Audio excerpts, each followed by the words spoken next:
আমরা প্রিকশন নিতে চাই যাতে কোনো এলাকা অপরিষ্কার না থাকে, কোথাও ময়লা আবর্জনা যাতে জমে না থাকে, কোথাও যাতে পানি জমে না থাকে, পরিষ্কার পানি।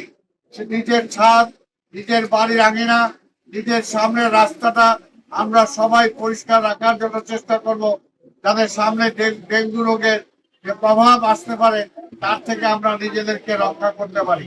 আমি আর অন্য কোনো বক্তব্য দেব না। আমি সাংবাদিক ভাই বোনদের সহযোগিতা চাই। যে কোনো সময় যে কোনো জায়গায় আপনারা আমাদের এবং জনগণের মাঝখানে আপনারা আছেন, আপনার জনগণকেও সচেতন করবেন, আমাদেরকেও চোখে আঙুল দিয়ে দেখিয়ে দেবেন কোথাও যদি কোনো সমস্যা থাকে আমরা সমাধান করার চেষ্টা করব। পাশাপাশি কোনো জনগণ যাতে আবার সেই সমস্যাটা ক্রিয়েট না করে সেটাও আপনারা খেয়াল রাখবেন, সেটাও জনগণকে চোখ দেখে আপনারা দেখিয়ে দেবেন আপনাদের মিডিয়াতে। তাহলেই এই ঢাকা শহরকে আমরা সুন্দর করতে পারবো।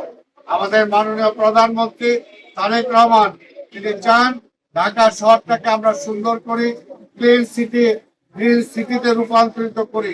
সেই বিষয়ে আমি আপনাদের এই ধানমন্ডি এলাকার যারা বসবাস করেন আপনাদের সবার সহযোগিতা চাই।